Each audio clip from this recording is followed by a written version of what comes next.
Hello friends and welcome back to ReddX, your source for the freshest daily cringe content anywhere on the internet. Promise, swearsies, it's just a fact and it's totally science. Go ahead and look it up. Today we're jumping into r/LegbeardStories. Yeah, we get them every once in a while. We had that Athena's arranged marriage part number 1, Counselor Beard number what, 4 or 5? I can't quite recall. I sort of shoved them all into the same saga since they're related. I might split it up when I do the compilations though. I don't know. It just depends how the whole story turns out. Last part we got set up with a lovely couple dating in this church that has way too many rules. But of course, the girl in that couple's mother has decided that that boy ain't good enough for her little girl for no reason whatsoever, other than she wants to live her daughter's life for her. It's a wild ride. Come visit me on Twitch to hear a live read one of these days. We'll get some additional plugs and disclaimers out of the way, and then we will dive right into some of this r/LegbeardStories. Cringe.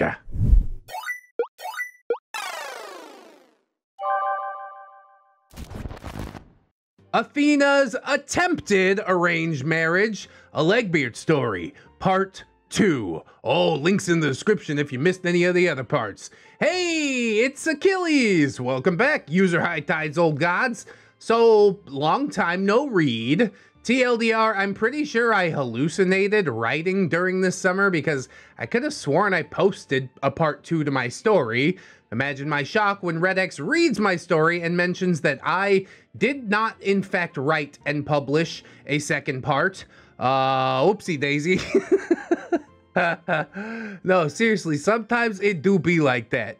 I don't generally worry myself too much one way or the other. I'm like, okay, well, the series will continue or it won't. But I am really glad that it did continue, to be clear. My sincerest apologies to anyone who was genuinely waiting for the second part with bated breath. I got busier than I thought I would over the summer, and in the blur of excitement, I guess I assumed that I wrote this. I got the opportunity to spend a week on a beautiful boat teaching kids about plankton, and then later left my restaurant job to get a job in an actual lab. Look at you, making big moves out here. Proud of you, for real, for real. 2 jobs, actually, and I love both of them. I love to hear it. I love to hear it. Hold on to that. If there's anyone out there who's into the natural sciences like I am, you probably understand how exciting it is to get paid lab jobs when you don't have a bachelor's yet. Yes, I am still an exhausted college student.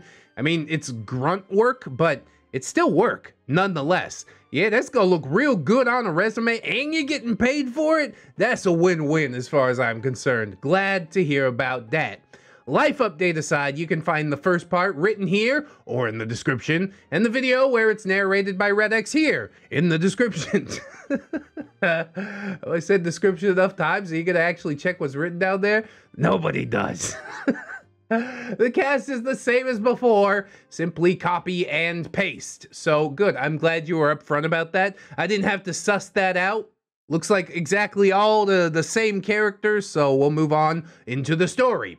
So, in the previous part, we went over the church's stringent rules and processes regarding dating and marriage, as well as how Athena's mom, Metis, treated people that she deemed lesser than her.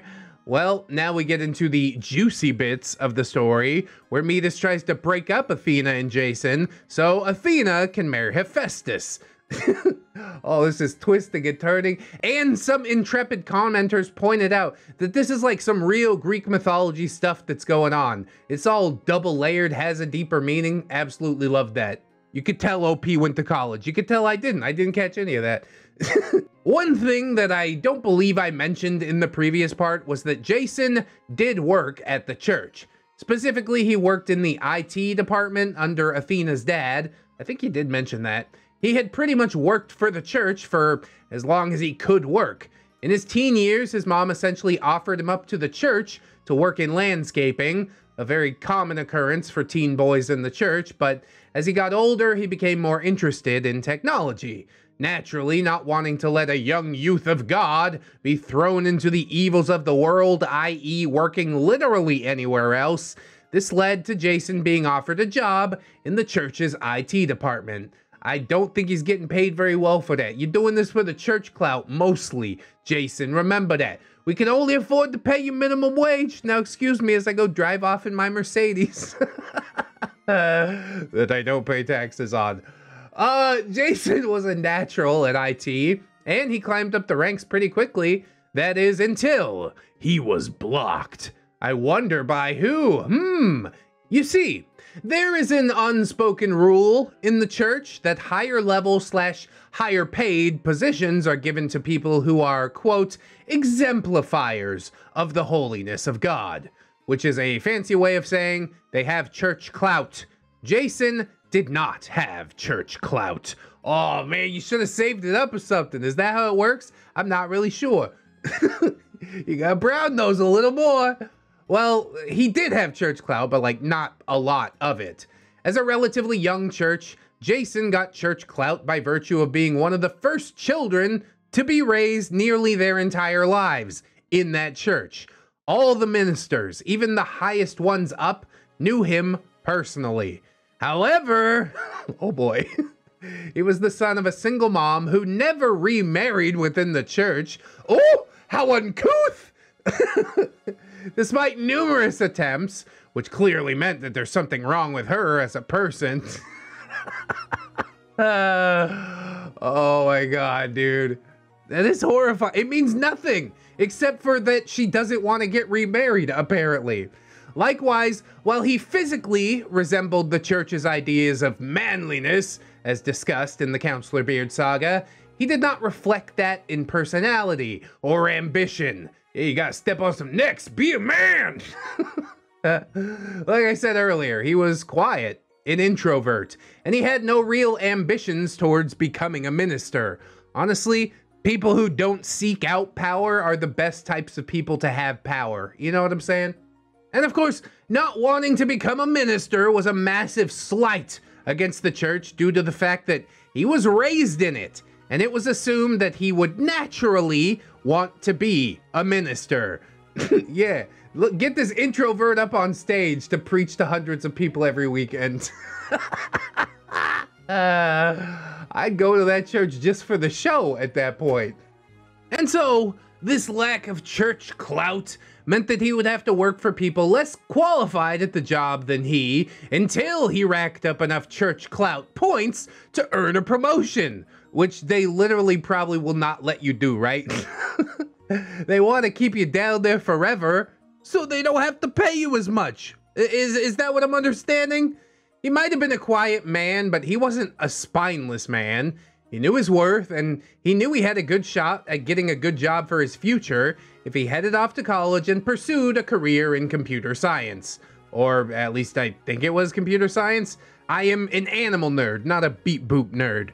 I mean, there's a lot of stuff you can do with computer science. IT is like the very bottom of the barrel as far as what you could do with it. Learn to program, make some web pages, it's gonna be awesome. However, as I said, he was in his early 20s and a couple of years behind other people in the field his age. It was a lot rockier of an experience for him to apply to various colleges across the country, as well as find jobs near those colleges so he could, like, you know, survive. Yeah, objective, survive. Those are the years in your life when you do that, you know, and then hopefully at the end, you'll get it figured out, which he definitely will. He seems like he's got a good head on his shoulders. I like that boy. His main plan was that by the time the acceptance or rejection letters rolled in, he and Athena would have already been married for at least a couple of months. Athena was all for this plan. As a natural adventurer, her hope was that he'd be accepted to a college somewhere interesting so she could meet new people and learn new things. But Athena's also gonna get a job though, right? We can't live on one paycheck no more. I'm breaking my back over here. Nah, she probably would though. She's not in it to win it. She's just also in it to edify her mind. I get it. Jason was pretty open about the fact that he was looking for colleges out of state. He had some relatives down in the not quite West Coast area think Idaho, Colorado, and Utah, who were willing to help him and his future wife get on their feet. Athena had her hopes on Idaho, specifically Western Idaho. I can't remember the name, but she had gone on vacation with her family to a tourist town in Western Idaho that she fell in love with, and she wanted to be able to live close enough to at least drive there. Bro, who's going on vacation to Idaho? Never mind. I hope she enjoyed the vacation. It seems like she did, you know? She wants to relive those memories in Idaho. Alright, to each their own, I suppose.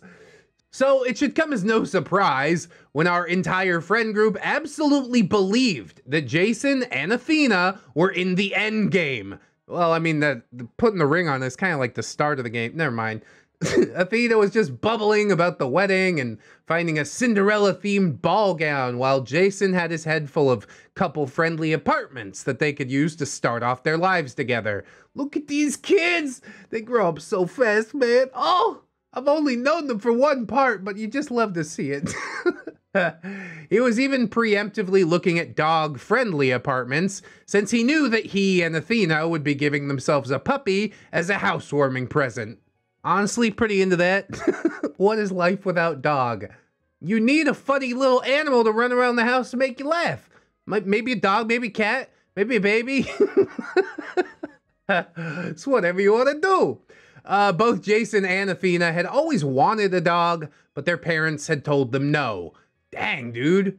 That's outside of my frame of reference. I think at one point my mom owned like almost 20 Cocker Spaniels. It's crazy. We had the room for it, but looking back, I think it's like borderline hoarding.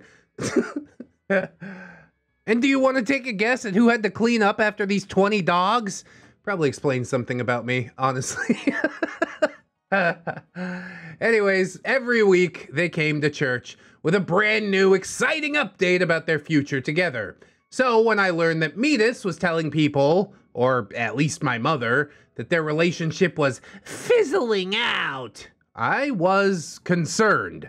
Metis is not only telling your mother, she's like one on this broad spectrum list of people. And the church probably knows that they're stomping out a young romance, but yeah, they just don't care.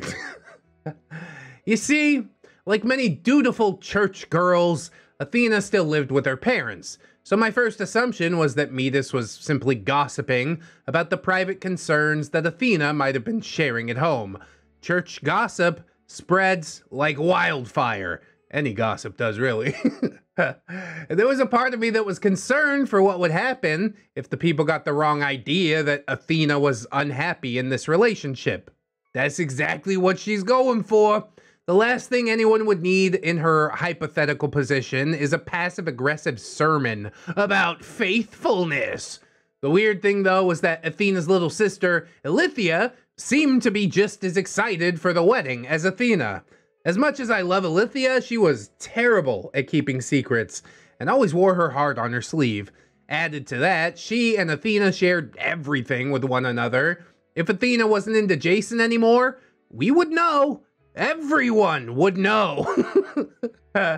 Even if she didn't say anything, it would be written all over her face. Say no more, say no more. We already know all about Metis. That's all I need to know. But instead, she was just as happy as Athena seemed to be. In fact, she was arguably even more excited. She, of course, was going to be the maid of honor, and she was ecstatically going over all these lovely little items that she was in charge of. She even got to choose the color theme and the flowers, and she was determined to make her big sister a princess. Oh, look at these sisters getting along. Really, the mom is the only one that's going to be out of the loop here. You want to cut off your whole family because your daughter didn't marry a minister? That's up to you, I suppose. Not the route that I'd go. Everything was going well. Everything seemed perfect. That was until the dinner. Oh, it's like, guess who's coming to dinner? I'm not even gonna go there. So it's time for everyone's favorite segment, Weird Things the Church Does. Having dinners with a minister was something that was generally perceived as high priority. It was effectively required by the church to have one dinner with your minister a year. It was essentially like a checkup. Nope, I don't like that. Does the minister ever eat at his own house? Or he's just like, I'm going to everybody's house for dinner. I don't pay taxes, I don't pay for food neither. Comes over for dinner, leaves with a box of Ritz crackers. I know about you. A checkup.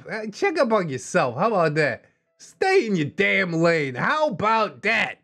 It was typically done by whoever your local minister was, either at your home or his, but that was for normies. This isn't about normies. This is about those with, and say it with me, church clout. How's your church clout wallet looking, son? Pretty thick with 2 C's, right? Those with church clout would have regular dinners with the ministry, meetings that would often include insider information about new things happening in the church. Oh yeah, a bunch of secrets they didn't publish in the church newsletter. What are you talking about?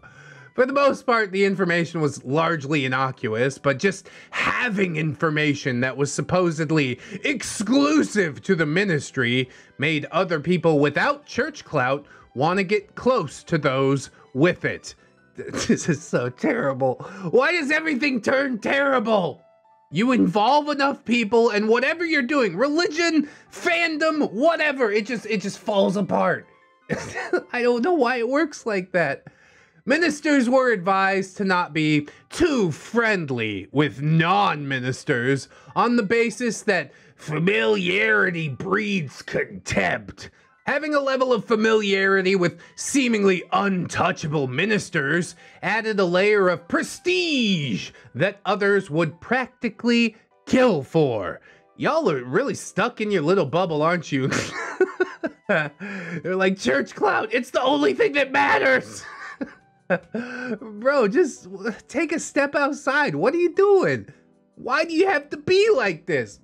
The easiest way to get such church clout would be to work for the church. Due to the nature of working at the church, familiarity was essentially a requirement. Most of the higher-ups were either ministers or their wives. No smart person who wanted to get ahead of their career and get a one-up on the others in the church would refuse a ministerial dinner invitation. And unfortunately for me, though fortunately for you, my parents were smart people. This whole thing's so wild, dude. Just think about it. People live like this every day, you know? They're playing politics every minute of every second with other people. And it's so weird to me. Why can't you be straight up? Why can't you treat people like people? It ain't that hard, I promise. So my family was invited to a dinner with Athena's parents and Hephaestus. My parents didn't tell me much about what would be discussed other than the fact that it was work stuff. I'm sure it is. These were the types of dinners where children were meant to be seen and not heard. As stated earlier, both Athena's dad and Hephaestus were ministers. Hephaestus was recently ordained as a minister and was already known for being part of the church leader's entourage, an amazing feat considering how young in the church he was. Part of me believes that it was due to him being Lebanese, as the church leader had an unhealthy obsession with the Middle East, specifically Israel and the surrounding countries. Notably, as the church was predominantly white, Hephaestus was the closest person to an Israeli from an ethnic perspective. What? Okay, maybe the church leader was doing that, like on a subconscious level, but that just seems so weird to me. Why are you doing that? Didn't we go over this kind of in the COUNSELORBEARD saga where they're like, oh, the church really likes homogeny and like goes with like and stuff like that. So why would you invite an Israeli or Lebanese guy in unless you had a Lebanese woman for him to hang out with, you know? He's supposed to just show up and not date anyone? I'm mystified by that, honestly. And so, the dinner. At least at first, it was mildly uninteresting, bordering on unbearably dull. It was held at Athena's parents' house, and as per usual, Athena, Ilithia, my little sister, and I were expected to sit in silence as the adults, Yeah, despite being in her 20s, Athena wasn't considered a true adult. God, that's the worst thing ever. I'm not gonna sit down through this dinner. I'm going to McDonald's. So the adults discussed work and the most recent religious sermon. The only thing holding us in our places was the promise of sweet release when the meal portion would be over, and the adults continued their conversation over drinks. Then we would be free to hang out in their basement, watching movies or hanging out until they were finished. You can't even like go outside? They lock y'all in a basement? Such a bad look, dude. It just gets worse every time. Oh no. As you probably gathered though, this was not to be a normal engagement. After almost half an hour discussing work and Jesus, Metis finally let up what she had been holding in for a long time. Note, this is a general recreation of the conversation to the best of my squirrel-like memory. It's not exact to real life, but the general vibes are the same. So, Metis said, eyeing her eldest daughter, I've heard word that Mr. Insert Minister here would be having a sermon about wives next week. Are you excited? I'm sure I bristled at the mention of it at the time, being unsure about my sexuality, but entirely sure that I was off-put at the idea of being a wife, especially a wife within the context of this church. Athena, however, practically jumped out of her chair in excitement. Really? I love his sermons, she replied. I wonder what he's gonna touch on. See, she is excited to marry Jason, specifically. I don't understand why you gotta ruin this. It's all for the church clout, really? Well, I'd assume that it'll be about the importance of choosing a husband wisely, Metis said, not so subtly. One who can provide, both spiritually and physically. Bruh, what you talking about, bruh? Are you picking up on this? I'm sure everybody is, and here she is thinking she's being clever. You transparent. My mother butted in with a wave of her hand. That's true, but never depend on a man, or anyone. Have your own income. Yeah! Then you can make moves for yourself! You know I love that. Despite the conservative, traditional nature of the church, my mom was a hardened, avocado-loving Californian woman who strongly believed that a woman should marry because she loves or wants a man, not because she needs one. And she was never quiet about it. Yeah, that's probably why y'all didn't move up in the church clout, all this type of stuff. I'm surprised she even got to have dinner with the ministers, honestly. That seems like a revolutionary point of view after all I've learned about this church. You know, since Jason's looking into colleges, maybe you should too. Maybe get that history degree you were talking about when you were in high school. You're great with kids. You'd be an amazing history teacher. Well, yeah, history degree, huh? But I am about following your dreams, okay? If that's really what you want to do more than anything else. I just watched as Athena smiled off in the distance, no doubt imagining herself as an eccentric history teacher, though those dreams were crushed almost immediately as they began. Oh no, Thetis, Metis said. Have you heard what they're teaching in colleges in this world? No doubt they'll try to force her into atheism or something along those lines. It is much spiritually safer to look into church-based opportunities. Are you so scared of this person hearing another point of view? What is that quote? Those who would give up their liberty for safety will soon have neither, right? I say do like the Amish do. Get out in the world, experience what it's got to offer, and if you want to come back, then come back. If not, that's fine. I'll be over here putting up a barn or something. Oh, you know what you could do, Athena? You could work in the children's department and make Bible history booklets. Yeah, that's what I've always wanted to do my whole life. Make Bible history booklets. Well, Athena pushed around the food on her plate as she tried to interject, but was once again shut down. I think that's a great idea, Thetis, Hephaestus said, smiling. You know, I heard that Mr. Insert Another Minister here was looking to expand the children's department to do weekly Bible studies for the young ones again. If you're interested, I could, let him know, Athena. You know, I don't think Hephaestus is in on any of this that's going on. Midas is the only one with this plan, and for that reason alone, it is going to fail. Thank God. Oh, isn't that a wonderful opportunity, Athena? Midas practically jumped on the suggestion, her eyes lighting up in wicked delight. You know, Hephaestus, you're certainly too kind for your own good. It's a wonder how God still has you in a season of singleness.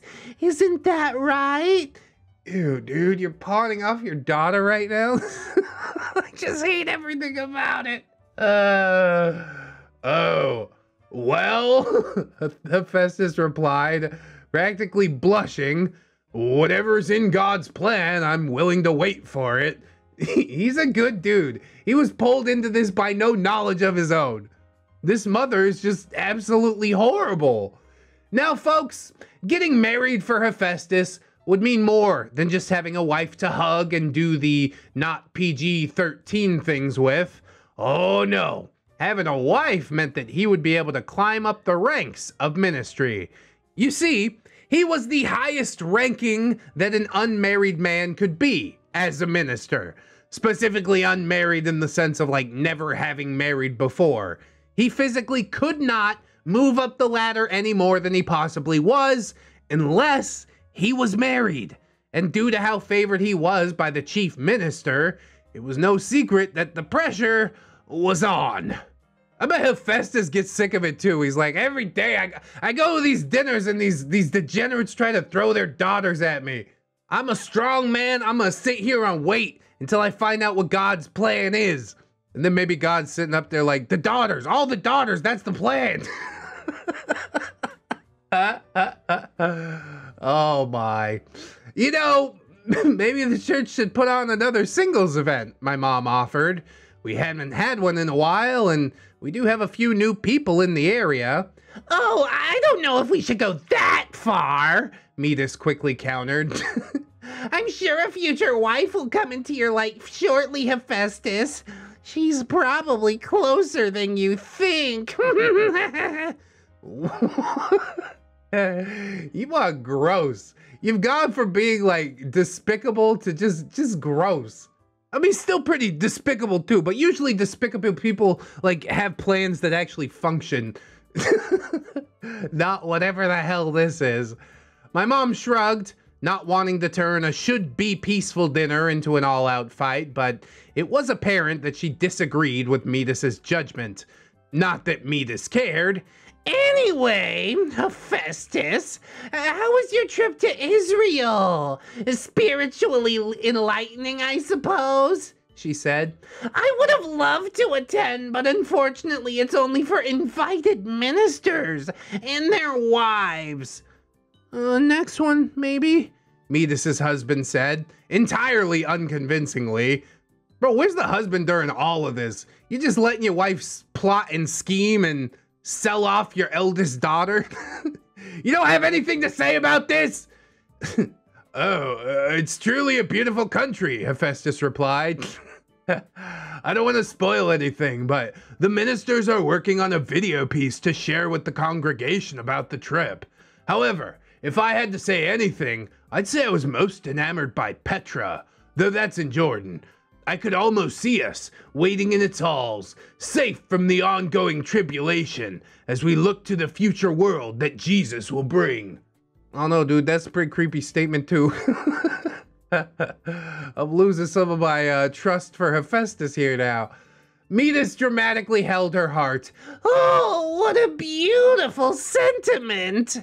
She looked to Athena. This is why you marry ministers. Look out. He won't be on the market soon. Now that's a sales tactic if I ever heard one. It'll be gone. I just had somebody here looking like 10 minutes ago. You better buy it right now. The table erupted in awkward laughter before returning to regular conversation about the tribulation and how it related to the latest sermon. That's regular okay, I guess. Not something that I would want to dwell on, but you do you. After about another 15 minutes, the dinner portion of the night was done, and we were free to just hang out in the basement as per usual. Most of us, that was. Athena was asked to stay at the table, have a drink or two as she was now an adult and could engage in these conversations. Oh, they're gonna get her tipsy too? Bro, this is horrible. Oh, I hate everything about it. It was an hour or two before we left. Athena holding a glass of rosé in her hand as she quietly watched the guests leave.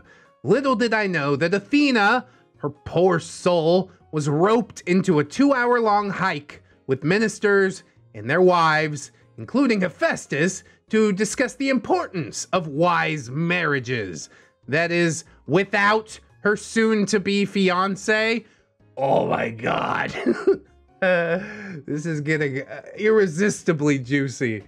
I hope Jordan walks in, starts flipping over tables in the tabernacle or whatever. That's what Jesus did, right? I mean, it wasn't about a chick, but you know how it goes. The picture fits. In the next part, we will be discussing the aftermath of the event, which all leads up to the final straw, bowling. Oh, no punishment could be worse. I can't promise when I'll be able to update this, as I have my 2 jobs, college courses, and an upcoming field trip to a location with dodgy Wi-Fi. It will not, however, take the months that this post took, and once again, I'm super sorry about all that. Thanks so much for reading. Achilles. Good things like this, they worth waiting for, honestly. Don't apologize, everything's fine. When it drops, I will be here. Bonus content, heyo! As I said, I did find out about my lapse in memory via watching ReddX's narration of my first video. So I believe it's only fair that I, at the very least, answer to or respond to some of the comments that people have made. 1. No, the church is neither Jehovah's Witness or Seventh-day Adventists. The church isn't large enough to have much of a presence as either of them. While it does seem pretty large in my stories, please note that this is more because of how large of a presence it had in my individual life, not on the world stage, although I'm sure they're trying to work it towards that, right? These are, however, good guesses, and I can see how you guys got there. Well, if it ain't them two, I ain't got no clue. I ain't gonna go do digging on it either. Second point, as funny as the "your body belonging to your spouse sounds like the Church of Neckbeard" comment was, it is unfortunately biblically sound. Specifically, it comes from 1 Corinthians, where it says that neither the wife nor the husband has authority over their bodies, as that authority belongs to their spouse. However, due to the nature of the church, this verse was applied far more towards women than it was towards men. And I don't think anybody is surprised by that fact. Honestly, I'm surprised that the plan even got this far, that Athena would agree to go on a camping trip without her fiancé for the sake of a bit more church clout. I can't stand that. Why? But yeah, I guess being young and pressured by your mother, and I could see how it could happen, doesn't make me like the situation anymore. And I'm sure it will come to a boiling point within the next couple of parts. I hope that you guys will keep eyes out for it, because I know I will. Don't forget to like, comment, and or subscribe on this video. Check out them links in the description. Share the video around. You know what I'm saying.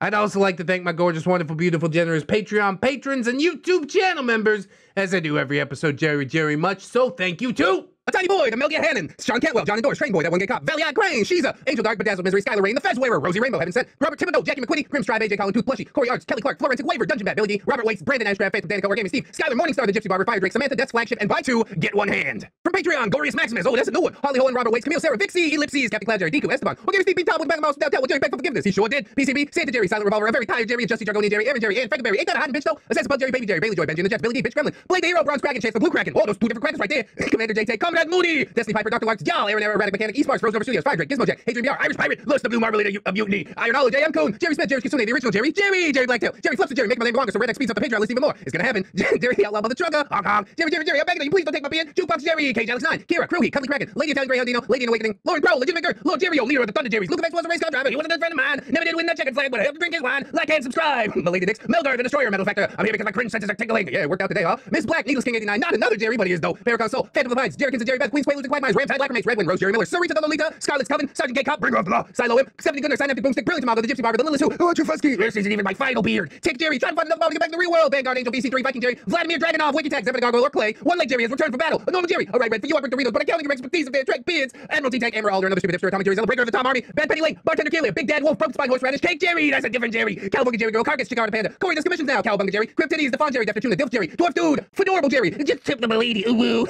I always do. Get to at the Doodles commissions also open. Jerry Boo's daughter, Ghost of Alpha, Greymon 365, Half Slavic Jerry in a tracksuit. Icknot, Hydra Jerry Solomon, Jace Christensen, Janitor Jerry's back from the abyss to clean up after the teenage beards. Good luck. Jeffrey, Geralt of Rivia, Jerry in the Crimson Machine, aka Roxanne Wolfsip Jerry, Jerry Boat with 2 S's and an E, that's Jesse, Jerry Springer, the results are in. You are not the neckbeard. Jerry the Sussy Baka, Jerry's mom has got it going on. Check out the mustache on Jerry Oldo Rivera, Jerry Roxers, Jerry Roleplay again, Kim Marvelous, Kitsakin, Machiacidi, maybe next time, Miss Duchess, Mr. Gasmas, not a Viper, not a Visible Angel, Raptor, Seldom Dark, Snary, that's Snom Jerry, Spoonie the Rogue, Spoopy Scary, Jerry Ton, Techno Dubs, they call me Jerry Two Knives, Jerry Pie. Third stuff, this is purely a mercantile transaction. Yeah, that's pretty true. To Infinite Jerry and beyond. Tokyo Bird, Unkale, Vaughn, Venom Jerry, 2 Liter Mountain Dew, Grow by Neckbeard, Grow. It's Jerry time, holds ReddX Morpher. Hygiene, it's Jerry time, holds ReddX Morpher. Humility, and thank you to my $1 patrons as well. Bless up to all the Jerrys and not Jerrys alike doing the most to help me float out here. I really can't thank you guys enough. If you can afford to support alongside these wonderful people, that's huge. If you can't, don't sweat it too hard, friends. I just appreciate you coming on through, hanging out with me, and I hope that you come on back and hang out with me again tomorrow. In order to do so, you need to keep yourself safe out there, wash your hands, but also take some time out and do something that you personally enjoy today. Maybe like watching some more ReddX videos. Always remember, friends, that you are loved, you are worthy, you definitely deserve it, and I shall see you in the next one. So until then, friends, bye-bye.